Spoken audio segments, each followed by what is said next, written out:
Good morning everyone. Welcome to this video. Student, we are again continuing with chapter 10, that is our universe. Here now we are going to learn about the phases of the moon. We already learned with the about the moon and about the earth surface, earth, planets, sun and our sun family, right? So now in today's video we are going to learn about phases of the moon. Okay, the moon is the brightest heavenly body in the dark night sky. Moon आपकी brightest heavenly body है dark night sky में. It changes it shape every day. ये हर दिन अपना shape change करती है. This happens because we see only that side of the moon which reflect the sun's light. ठीक है, जो आपका जो मून है वो सबसे ब्राइटेस्ट हेवनली बॉडी है. रात को अंधेरे में हमारे सबसे पास कौन सा है? मून है. That's why it is to brightest to us. It changes it shape. वो अपने शेप भी चेंज करता है हर दिन. Why this happens? Because we see only that side of moon which reflect the sun's light. जो side moon की, because moon is also a planet. Okay, it is a satellite but it's also a planet.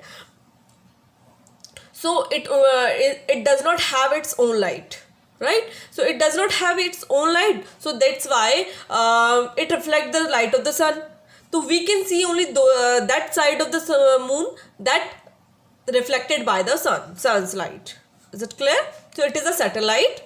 Okay, it is a planet that is revolving around the earth, so that's why it is called satellite. Okay, the other part that does not reflect sun's light appears dark.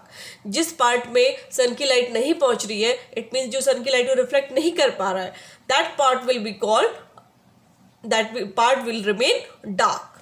Thus as the moon revolves around the earth, you observe different shapes of the moon. इसीलिए जब moon आप अर्थ के चारों ओर चक्कर काटती है तो आपको मून के अलग अलग शेप्स देखने को मिलते हैं. लाइक आज थोड़ा पूरा फुल मून है, उसके बाद थोड़ा सा कम हो जाएगा, धीरे धीरे कम होते होते फिर वो बिल्कुल बंद हो जाएगा. इट मीन्स बिल्कुल नहीं दिखेगा आपको, डार्क हो जाएगा बिल्कुल, राइट? और बिल्कुल मतलब वो वाला पार्ट, आपको जो डार्क पार्ट है वो रहेगा, राइट? तो मतलब आपको उसकी लाइट रिफ्लेक्ट नहीं हो पाएगी. Is it clear?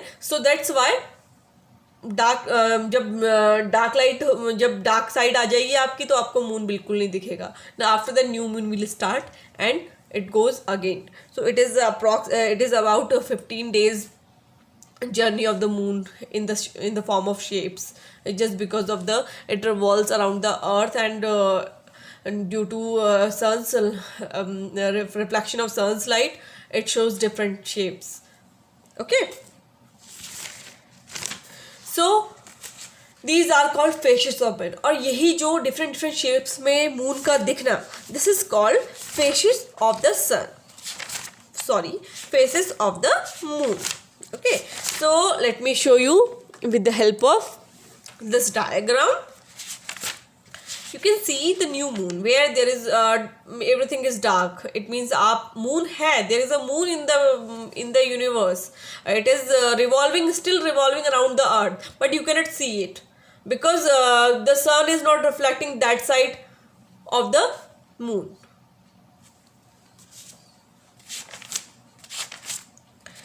So this is the new moon. Then next is waxing crescent. ये आपको दिख रहा होगा, लाइक धीरे धीरे जो उसका डार्क साइड है वो दूसरी साइड रिवॉल्व होता जाएगा और आपको उसकी जो ब्राइटेस्ट साइड है वो दिखती जाएगी. एट द लास्ट आपको जो साइड दिखेगी वो आपका फुल मून आपका आ जाएगा. तो इस तरीके से आपका फुल मून आता है, लाइक ए करके ये आपका फुल मून आ गया. फिर अगेन वो कम होता जाएगा और एट लास्ट वो न्यू मून में पहुंच जाएगा where there will be a dark side of the moon. Okay, so this is the journey of moon in the form of phases.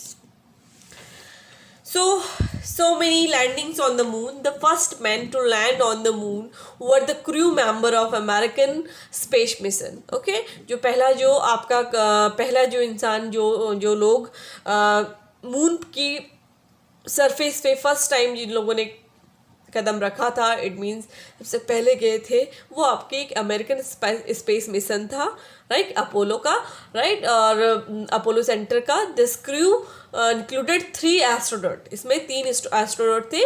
These are Neil Armstrong, Edwin Aldrin and the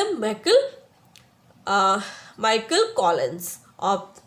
और इनमें से भी सबसे पहले जो जिसने आपके moon की सरफेस पे फर्स्ट अपना जो फुट रखा, सबसे पहला कदम जिसने रखा, वो आपका नील आर्मस्ट्रॉन्ग है। Okay, it is on the which was on the 20 जुलाई 1969। कब की हुआ था ये? 20 जुलाई 1969 को नील आर्मस्ट्रॉन्ग ने फर्स्ट फुट अपना, मतलब पहला पैर अपना मून पे रखा था।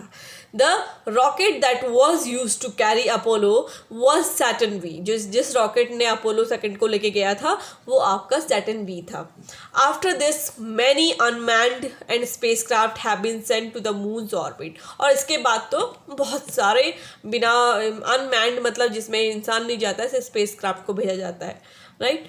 तो अनमैन्ड स्पेस क्राफ्ट भेजे गए मून की ऑर्बिट में and have brought information about the various photograph. और ये सारी की सारी इंफॉर्मेशन लेके आए मून के सरफेस के बारे में। So I think it is clear to everyone. So let's move to the next topic. And one more thing about the moon is responsible for the tides. अब आपने सुना होगा ओशंस में क्या होता है, टाइड्स आती है, राइट, लहरें जो टाइड्स होती है वो आती है। तो वो किसकी वजह से है? This is just because of the moon. Why? Although the gravity of the moon is weaker, भले ही जो ग्रेविटी है मून की वो अर्थ से काफ़ी कम है। However, it has an interesting effect on the Earth's water present in the seas and ocean. लेकिन कम होने के बावजूद भी इसका अर्थ, क्योंकि अर्थ के बहुत नियर है, दैट्स वाई द इफेक्ट जो है इसका वो अर्थ के वाटर पे पड़ता है। अर्थ के सी और ओशंस में जो वाटर प्रेजेंट है उन पे इसका इफेक्ट पड़ता है। Because the moon is closer to the earth than the sun काफ़ी दूर है हमसे, तो सन का हमारे अट्रैक्शन का इतना इफेक्ट नहीं पड़ता है जितना मून का पड़ता है, because moon is taking round around us and also it is very closer to us. Thus, due to its gravitational pull, the effect is on sea and ocean. The moon strongly attracts its sea and ocean water. ठीक है, जो आपका moon होता है वो बहुत strongly जो water होता है ओशंस में और सी में जो प्रेजेंट वाटर है उन पे अट्रैक्शन डालता है, उससे काफ़ी अट्रैक्शन प्रोड्यूस होता है and that's why it forms the tide. That's why आपकी जो टाइड्स है वो बनती हैं, जो अट्रैक्शन पुल होता है उसकी वजह से आपका टाइड्स आपकी जो आती हैं आपके समुद्र में और आपके जो बड़े बड़े महासागरों में जो ये टाइड्स आती हैं just because of this attraction of the moon. Okay, the parts of the earth where the moon shows strong attraction toward ocean and sea water result in high tide. वो पार्ट अर्थ के जहाँ पे क्या होता है काफ़ी स्ट्रॉन्ग अट्रैक्शन होता है वहाँ पे हाई टाइड्स आती हैं। ओके, और जो हाई टाइड्स होती है वाटर की strongly pulled upward towards the moon. Actual में होता क्या है, जो पानी की लहरें हैं वो मून की तरफ खींचती हैं due to gravitational pull. The area where two tides forms called low tides. और जो एरिया दो टाइड्स जब बनती है तो उनके बीच का जो एरिया होता है उसे लो टाइड कहते हैं।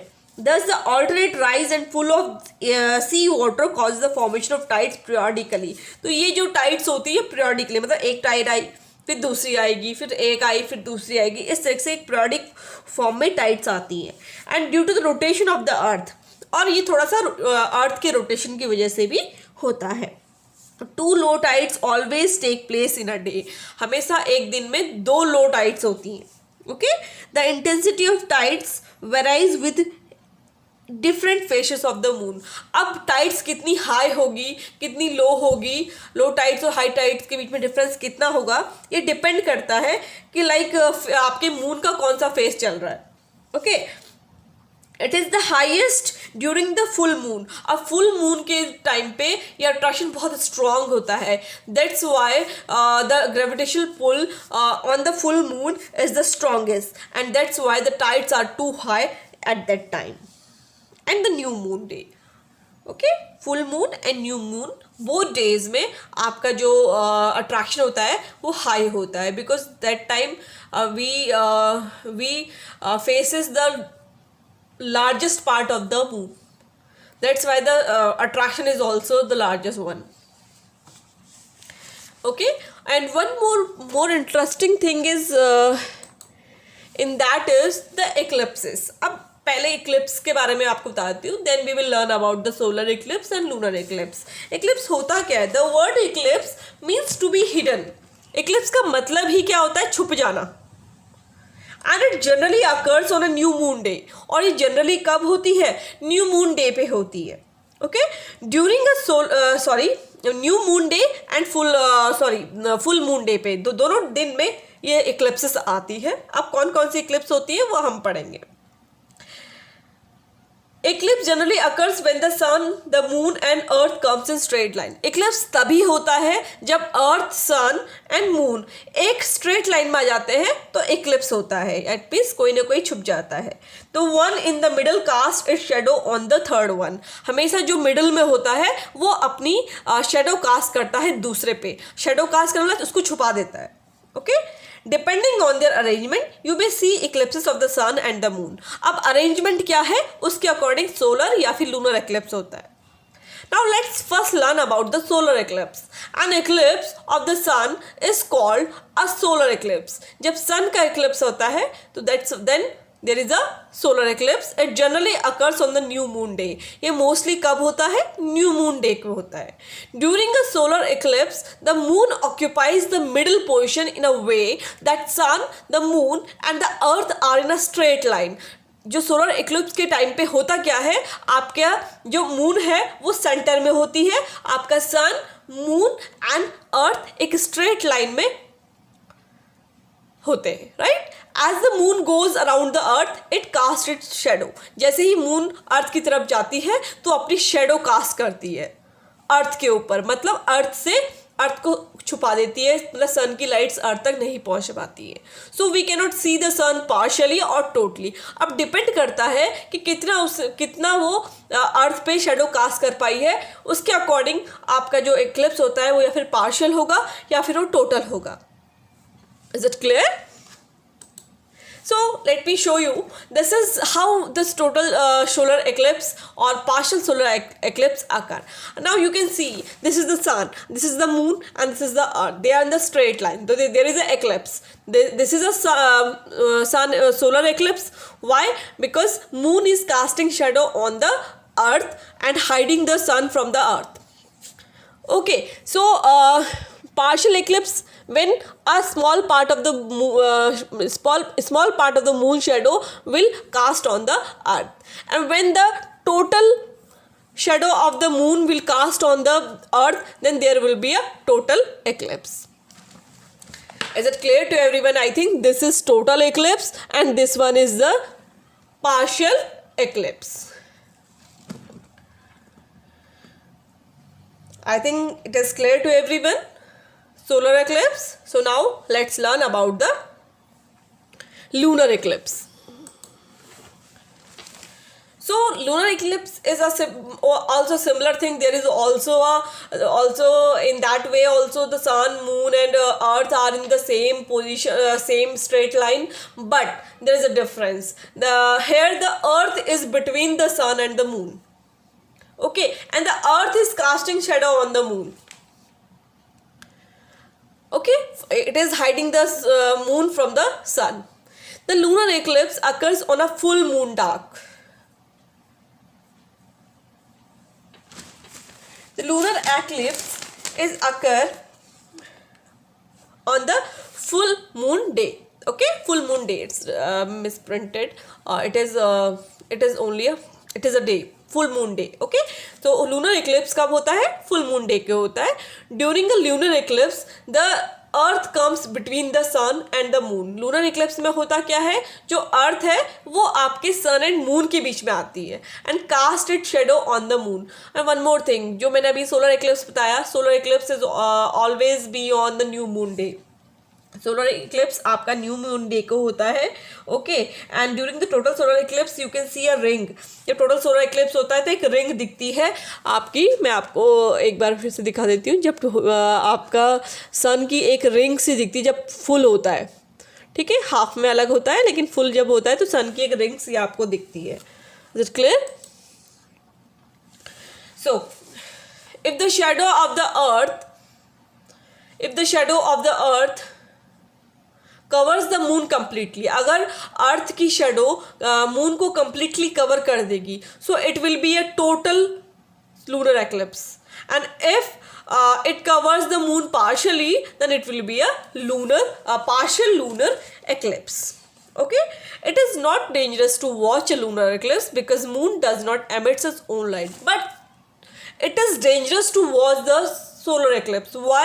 Because at that time sun reflect so many harmful rays. So that's why if you will say it with a naked eye or some other way, it can harm your eyes. Okay, its harmful rays can harm your eyes. So to see lunar eclipse, it is not dangerous. You can see because moon does not emit any rays, any harmful rays, because it does not have its own light. उसकी खुद की light है ही नहीं. So there is no problem in seeing the lunar eclipse. Okay, so let me show you our lunar eclipse. You can see a sun, the earth and the moon. Here the earth is casting a shadow on the moon. If it is casting a full shadow, then it is a full lunar eclipse. Okay, total lunar eclipse. And if it will cast a partial shadow, then it will be a partial lunar eclipse. So it's very easy. I think it is all clear to you. अब कोई confuse तो नहीं होगा. I think you have to be very clear in your mind कि lunar eclipse क्या होता है और सोलर इक्लिप्स क्या होता है. Now as you all know that moon is a natural satellite. So similar to natural satellite, so many man-made artificial satellites are also made by the man. Okay, similar to the moon, they also revolve around the earth. Okay, the first satellite the first man-made satellite, Sputnik 1, was launched in the Earth's orbit by Russian scientists in 1957. Russia is very good in technology and very advanced country, and they are those who first launched the artificial satellite, that is Sputnik first. Okay, and when it is 1957, it's too many years ago. India has also now launched many satellites like Bhaskara, Rohini, INSAT 1B, INSAT 1A, INSAT 1C. These are all satellites launched by India. Okay, on the Earth's orbit. So these are the satellites. These satellites are designed for specific purpose. अब जो आपकी satellites होती है बेटा, these are designed for specific purpose. ऐसा नहीं है कि ऐसे ही मन कर रहा है satellite launch कर दी. नहीं, कुछ ना कुछ काम की वजह से ये सैटेलाइट्स लॉन्च की जाती है ताकि हम कुछ डेटा कलेक्ट कर सके. कुछ हेल्पफुल सैटेलाइट्स हैं, जस्ट लाइक आपकी वेदर सैटेलाइट्स होती है. और वेदर सैटेलाइट करती क्या है? It takes the pictures of movement of cloud. ये आपके जो क्लाउड्स की मूवमेंट है उनकी पिक्चर्स को कलेक्ट करती है, उनकी पिक्चर्स लेती है and changes in the earth atmosphere. और अर्थ के एटमोसफेयर में क्या चेंजेस हो रहे हैं उन चेंजेस को रीड करती है. They help in predicting monsoon. इसीलिए मॉनसून को प्रिडिक्शन में ही ये सैटेलाइट हेल्प करती है. एंड जो डेंजरस स्ट्रॉम्स वगैरह आते हैं, साइक्लोन्स आते हैं, इनके बारे में ये आपको पहले ही जानकारी दे देती है. Second is communication satellite. अब बहुत सारी आपकी कम्युनिकेशन सैटेलाइट्स भी आपके अर्थ सरफेस पे अर्थ की ऑर्बिट पे हैं. Like These are our satellites keep the entire world linked together by providing telephone service. अब आपकी जो टेलीफोन सर्विस है ये कहाँ से, ये कम्युनिकेशन सैटेलाइट ही तो आपको हेल्प कर रही है कि आप कम्युनिकेट कर पा रहे from here to anywhere in the world. So these help in, and also आपका डेटा जो ट्रांसफर होता है, this is also with the help of communication satellite. Your television transmission is also just because of these useful satellites. The next is satellites are also used to get complete view of ocean, including its effect on the environment, and study its wave pattern, marine life, ocean currents, etc.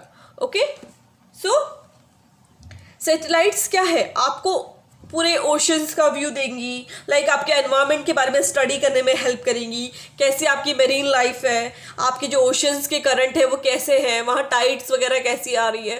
These all things are just data is collected with the help of the satellites.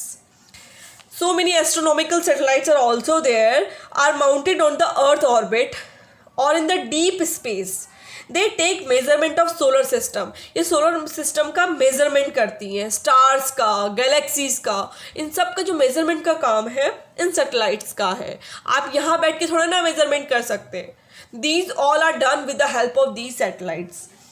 Satellites are also used for military surveillance to protect countries from the attack. अब countries पे कोई attack हो रहा है तो hair तो कुछ satellites आपके अर्थ के ऑर्बिट में, these are protecting you from the other countries. उनकी एक्टिविटीज़ को जानने के लिए it can be watched with the help of the satellites.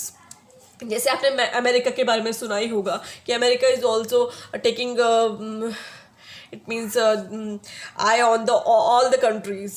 Okay, watching all the countries. It means this is how the countries are watching other countries activities, other countries armed activities from their to protect them from the attack only. Okay, for their convenience. So these are the artificial satellites. So thank you everyone. Keep watching the video. This is the chapter 10 that is completed now, and from the next video I'm going to explain you the next chapter that will be the natural calamities. Thank you everyone.